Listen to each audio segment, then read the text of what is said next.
Hello ladies and gentlemen, welcome to this channel. Don't forget to like, subscribe and share. Let me ask you a question. Have you ever engaged in someone else's issues trying to correct and forgetting about yours? At the end of the day, you realize that your issues are much more bigger than what you are trying to correct. This is what is happening right now. Today, we are looking at a major geopolitical issue that could shape Jamaica's future. As competition between the United States and China intensifies across the globe, Jamaica has increasingly become an important strategic partner for both countries. Recent comments from US Ambassador nominee Kari Lake have reignited debate over China's growing influence on the island, particularly infrastructure, technology, and investment. What does this rivalry mean for ordinary Jamaicans? Is it an opportunity for economic growth, or could it be Jamaica in a difficult diplomatic position? So, follow me, come, let's continue as I dive deeper and giving you the whole summary concerning the information. Thank you. Now the Chinese have a massive stake in one of the key ports in Kingston. I think they have a 49% control over it, and that puts us at risk. And so we need to rebalance things and work with the Jamaican government on that. Up first this evening, President Donald Trump's nominee for the United States, Ambassador to Jamaica Kari Lake, pledged to strengthen security cooperation with Kingston and push back against China's growing influence in the Caribbean. Donald Trump ally was grilled before the Senate committee on Thursday on a range of issues. She's promising to hit the ground running if confirmed. Among the issues at the top of her agenda, to create opportunities in Jamaica for American businesses, raising concern about China's growing influence in the country. Right now, as we know, when we're competing with for a contract or a tender with the CCP or CCP-controlled company, oftentimes they'll underbid the United States. We want to make sure that we're working with Jamaica to make sure that there's a level playing field so that American businesses have a real shot to do great work. We know that we provide better quality work. We hire Jamaicans, and we want to make sure that we're assisting and also allowing for American companies to expand. Another concern. Right now, the Chinese have a massive stake in one of the key ports in Kingston. I think they have a 49% control over it, and that puts us at risk. And so we need to rebalance things and work with the... So people, on a sister war, go there Jamaica, big war. You know, sister Donald Trump, one piece at Jamaica now like the Chinese. Hey! I wonder how 1 p.m. I go work out the one here. Knowing say 1 p.m. cannot say no to Donald Trump. And the Chinese then can invest a lot and build up and do a lot in our country. So, me no know how 1 p.m. I go do this a one year now. Eh? How him I go tell Donald Trump no? So war go there Jamaica, whether I don't like it or not. Because 1 p.m. cannot tell Donald Trump no. And I'm sure the Chinese government is going to get involved in this war once Donald Trump can overthrow them. Right? So, may the best person win this war. Because war is on the way for Jamaica. Oh yeah. But only thing me say, if the Chinese, if the US can come in, come pay, better minimum wage, make minimum wage go up to at least $30,000. Well, me I go say, you know what? USA deserve piece of the pie. Because under 1 p.m. with the Chinese them, because Chinese they not really pay good. So under 1 p.m. and the Chinese them, it's like a Jamaican people then in a slaves. In a slave. Right? So if one can come in, come put some pressure for our government. Say, okay, Jamaican people, they need to pay better than 100 US a week. Well, we shall see. But only thing me say, gear up for war. But I hope say all the squatters them get title for them land before this a warrior start. Yes. Alright? Have a nice day. So I see persons asking if it's a good or a bad thing for America to want China out of Jamaica. No, me personally, I think it's a bad thing. And let me tell you why I think it's a bad thing. Don't get me wrong, America done a lot for Jamaica, but I haven't seen any major infrastructure investment where I can say America, invested this in Jamaica, whatever. I haven't seen that. When it come on to China, we've seen many things that China has done for Jamaica. Number one, if I never China, you'd know how we did for hungry, because they make food cheap and clothes. People can wear clothes, understand, and wear slippers and clean, cheap and clean. So mega respect them for that, because right now, as a third world country, the China them make the people them feel like we're first world more time. Okay, and more on. You see the fact that oil is in Jamaica, that is why I don't trust America. You see the oil where they here, I don't trust America. I see anywhere oil there, America always go and fight. But one thing for certain, the Chinese them now gonna make this go so. This not gonna go down right. Don't be surprised if Mr. Onis resign. Because I say the pressure that is going to reach him, he's not going to know how to angle it. Right now, he had been caught up in a hard place. You understand? So, you see, at the end of the day, Mr. Onis being a puppet to America, this is what is messing him up mentally at this point. Because even though China has done so much for Jamaica and still doing a lot for Jamaica, from America say, them don't want them here, so it have to go. And them serious about it. Because, you see, when you hear the U.S. to Jamaica ambassador start talking about how popular the Huawei phone getting in Jamaica, right there you have to think, why they're worried. They're worried about spying. So they're basically saying, the information, all information going to China. So the fact that we are allies, you understand, this is serious business when it comes down to the US. But with the whole thing that we have oil, I not trust US. I not trust them. You understand, I don't trust them. And if you look into things, I don't think America ever wanted the third world countries to be better. And this is why when you don't bow to America, them threaten to do you all kind of things. And I'm going to show you one perfect example why America don't respect the third world countries. They only help us and do things for the third world countries and say we're allies, because when they want to do them dirty work, they want to use it. Because look here, if America did respect third world country, they wouldn't want to take up them criminal them send come here. They wouldn't want to do something like that. So even when Rubio said Donald Trump was elected to make America safe, and he won't apologize for what he said about the criminals, right? It just shows you how much they dog us and have no respect for us. Because if you're telling us politely, with all the arrogance, that guess what, we are saying rapists, child molesters, and all these pedophiles to your country, so America can be great and better, safe. You are telling us point blank that we don't want your country to be safe if you're willing to send them here. You know what I said? So I don't trust them. I just think that is because of the oil, why they want to get China out. You know what I'm saying? But this is what happened when a country don't have enough resources to stand up on its own feet. We have to go through this, whether we like it, yes or no. We born come see them things here go on, and we have got dead left seats going on same way. But I don't think it's a good thing that America want them out of here. God no. I literally don't think it's a good thing. My thing said the I'll have whole heap for do it. Guys, let me check out this video. Working with the Jamaican government to combat lottery scams that target vulnerable American victims to the tune of $300 million annually. Jamaica has struggled for years to prosecute these networks domestically. If confirmed, what practical resources or support would you pursue to encourage more effective cooperation between our law enforcement agencies to stop these scams?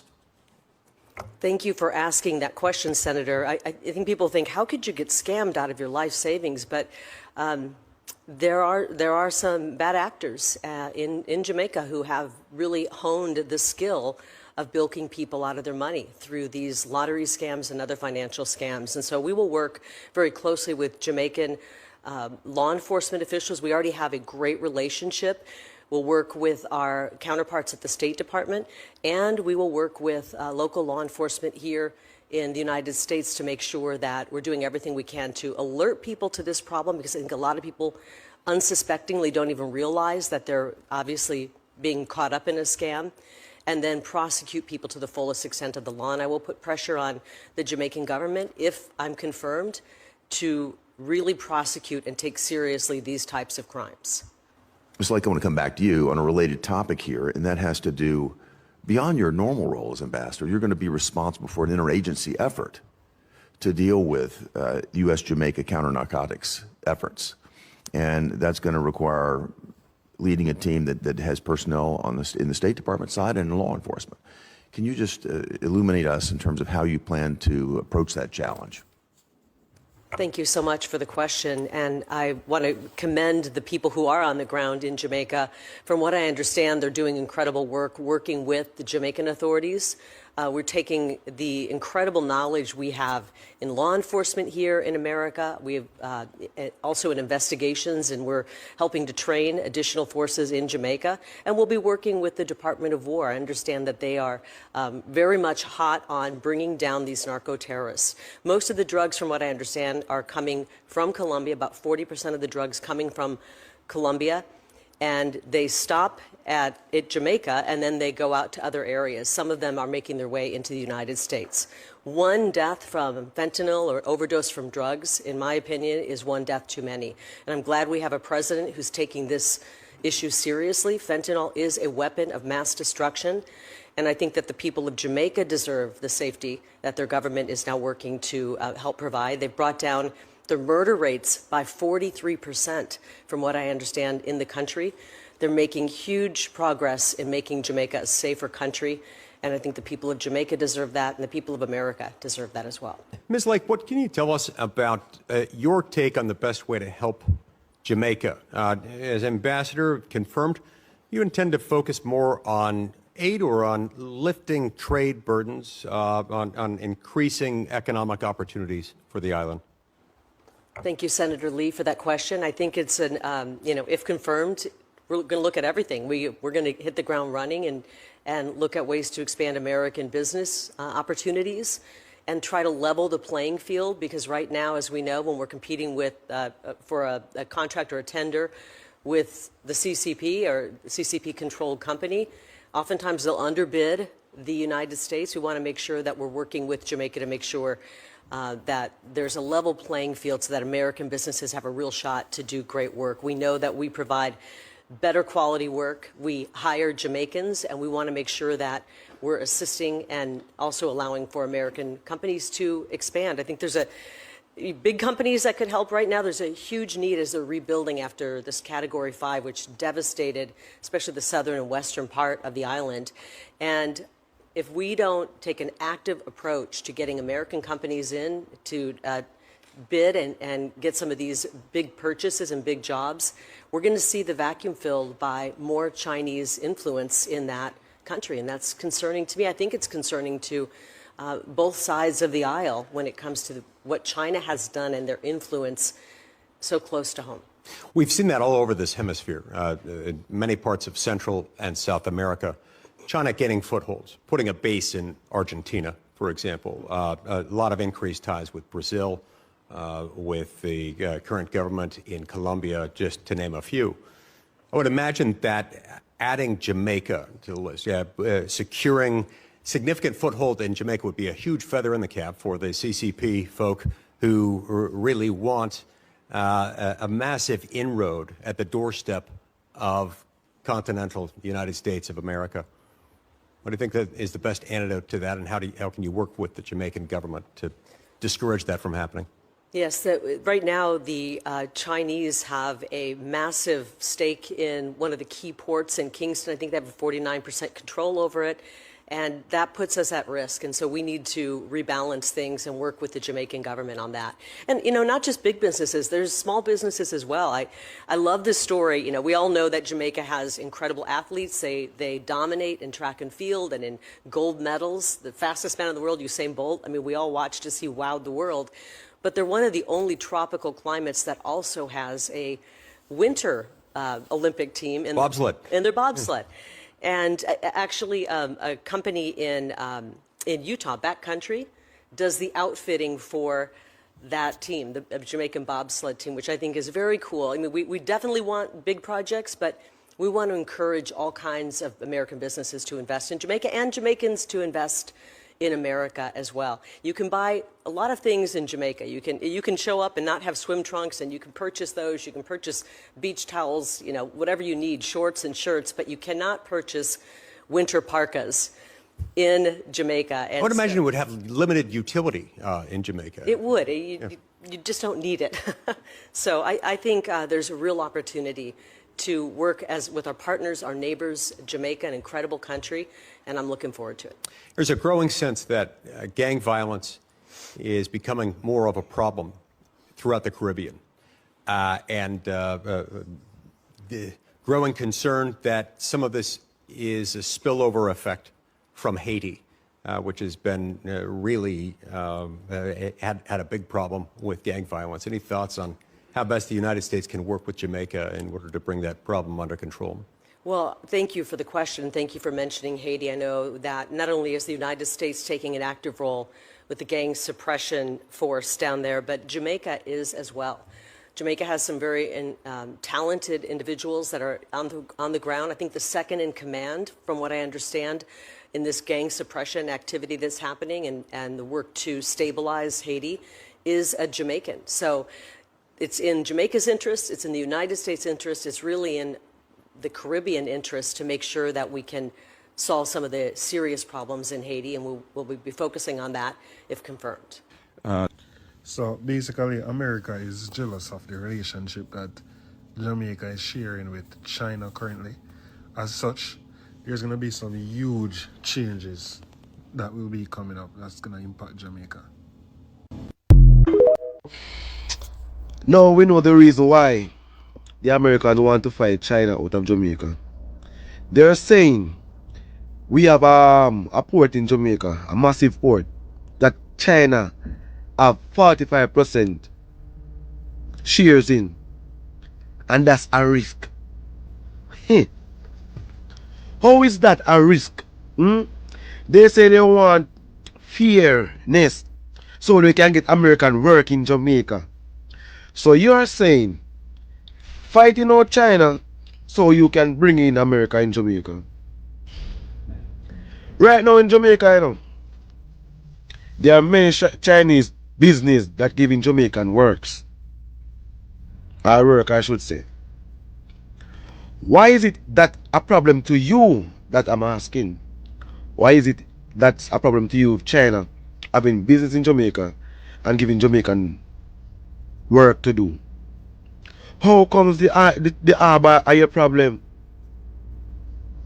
It seems like every country that has something and it's benefiting the people, it's a no-no. It's a no-no. If it's not from you, it is not okay. It's like some people. You see, if you no benefit from them, it don't make no sense. Them do everything to dismantle it. Because what? It's not from them. What kind of...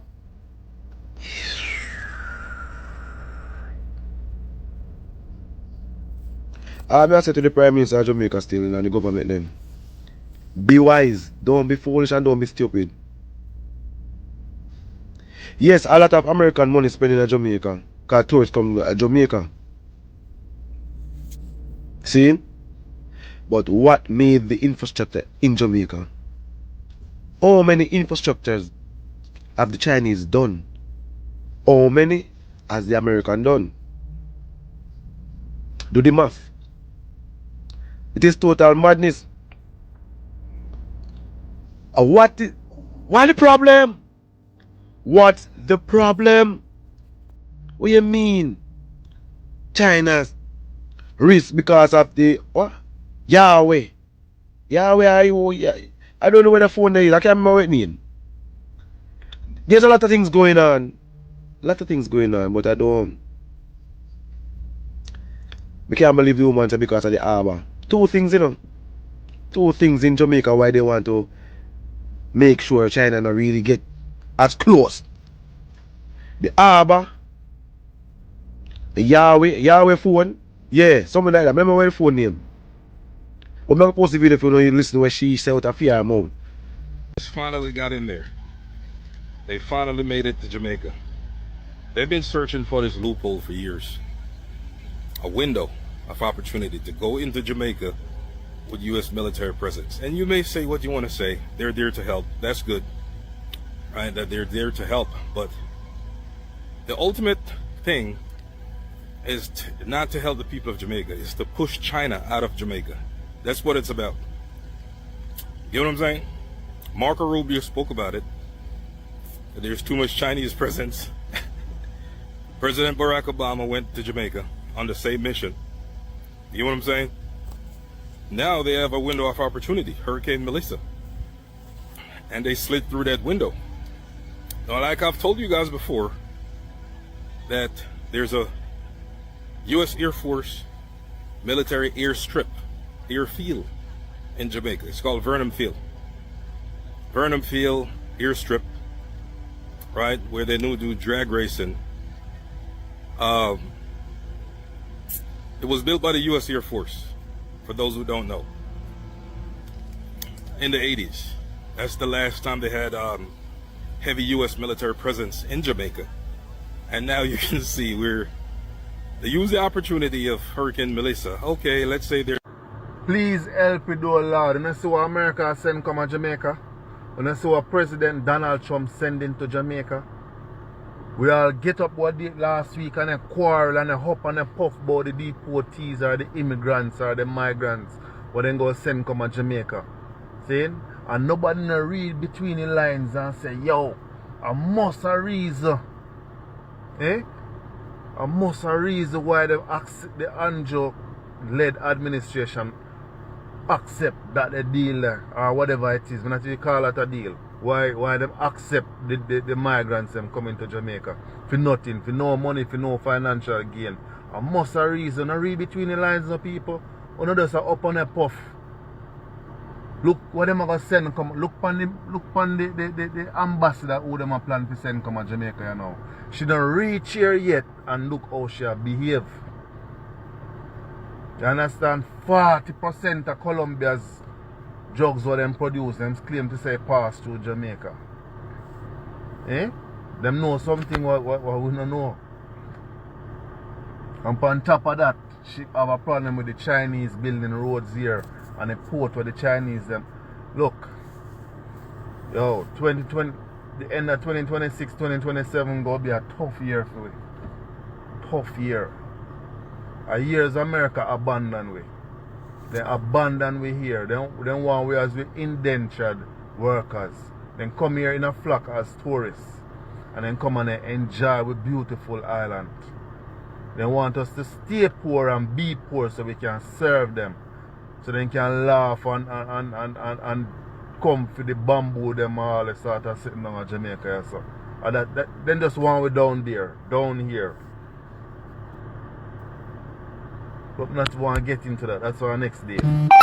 Up first this evening, President Donald Trump's nominee for the United States, Ambassador to Jamaica Kari Lake, pledged to strengthen security cooperation with Kingston and push back against China's growing influence in the Caribbean if confirmed to the diplomatic post. She made the assertion Thursday at a confirmation hearing before the United States Senate Foreign Relations Committee. Kari Lake is one step closer to becoming the U.S. ambassador to Jamaica. The former television journalist and close Donald Trump ally was grilled before the Senate committee on Thursday on a range of issues. She's promising to hit the ground running if confirmed.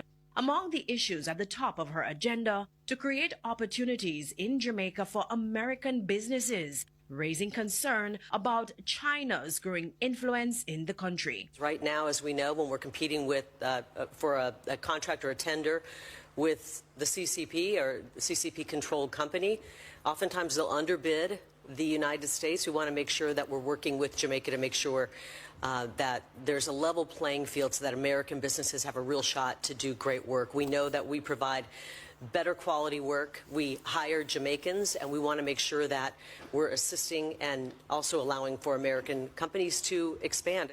Another concern. Right now, the Chinese have a massive stake in one of the key ports in Kingston. I think they have a 49% control over it, and that puts us at risk. And so we need to rebalance things and work with the Jamaican government on that. There's massive concerns, not just from their strategy of taking a huge section of the ports, but also when you look at the 5G and the telecom, with Huawei expanding, it's very concerning what could happen. You know, there's always strings attached with China, and the question is, do you want all of the information going through Huawei, where you all of a sudden would have that information being trickled back to the CCP and China? On the issue of crime and violence, she's promising to work closely with local law enforcement as the U.S. and Jamaica continue to strengthen ties to curb the illegal drug trade and lottery scamming. Janella Press. Wow. Welcome back. Thank you for staying tuned. Now, the video begins by examining the growing concern within the United States about China's expanding presence in Jamaica. During a Senate confirmation hearing, U.S. Ambassador nominee Kari Lake expressed concerns about China's investment in critical Jamaican infrastructure, including the reports that Chinese interests hold a significant stake in a major port in Kingston. She also highlighted the expansion of Huawei 5G technology, arguing that these developments could present long-term security concerns for the United States. According to the discussion, American officials believe there should be a more balanced competitive environment that allows U.S. companies greater opportunities to invest and compete in Jamaica. The goal, they argue, is to create a level playing field while strengthening economic partnership between the United States and Jamaica.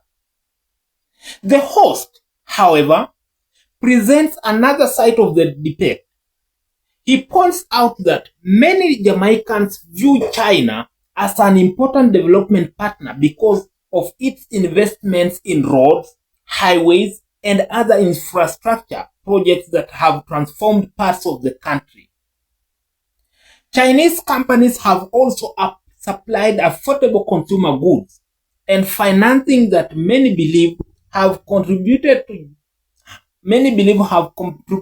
to Jamaica's economic development. From the host perspective, the United States' concerns may be driven less by Jamaica's welfare and more by its broader strategic competition with China. He questions whether Washington would have shown the same level of interest if China had not become such an influential player in the Caribbean. The discussion then shifts to Jamaica's delicate diplomatic position. As a relatively small nation, Jamaica benefits from maintaining positive relationships with both the United States and China. The United States remain one of Jamaica's most important trading partners, a major source of tourism, investment, and remittances. At the same time, China has become a significant investor in infrastructure and development projects. Balancing these two relationships is becoming increasingly challenging. Any move perceived as favoring one side could affect trade, investment opportunities, or diplomatic relations with the other. This places additional pressure on the Jamaican government as it seeks to protect the country's national interests while maintaining productive partnership with both global powers. The video also discusses other priorities raised by Kari Lake during her confirmation hearing. She emphasized strengthening cooperation with Jamaican authorities to combat drug trafficking, organized crime, and lottery scams that affect both countries.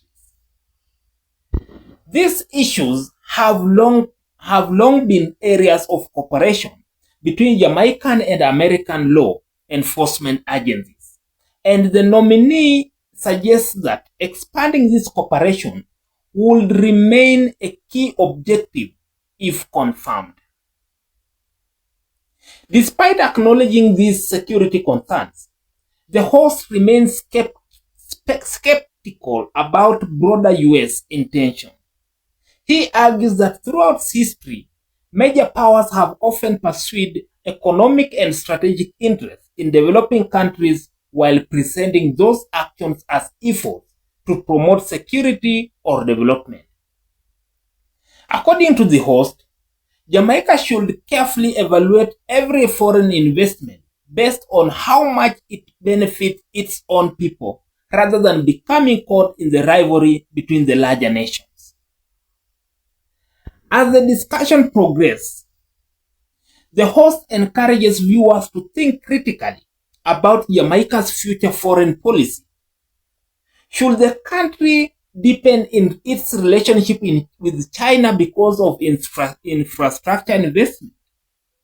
Should it strengthen its alliance with the United States because of historical ties and economic connections? Or should Jamaica continue pursuing an independent path that welcomes investment from multiple partners while protecting its own sovereignty? The video concludes by emphasizing that these decisions will have lasting consequences for Jamaica's economy, infrastructure, national security, and international relationships. Rather than viewing the issue as a simple choice between two superpowers, the host believes Jamaica's leaders must focus on policies that deliver the greatest long-term benefits for the Jamaican people. In conclusion, the growing competition between the United States and China places Jamaica at the center of an increasingly important geopolitical contest. While both countries offer opportunities through trade, investment, and security cooperation, Jamaica faces the challenge of balancing this relationship without compromising its own national interest. As this global rivalry continues to evolve, the decision made today could influence Jamaica's economic development and international standing for years to come. Now, if you enjoyed this breakdown, don't forget to like the video, subscribe the channel, and share your thoughts in the comment section. Do you believe Jamaica should strengthen ties with the United States, China, or both, or neither? I would like to hear from you, your perception. Thank you for watching. Don't forget to like, subscribe, and share. Thank you.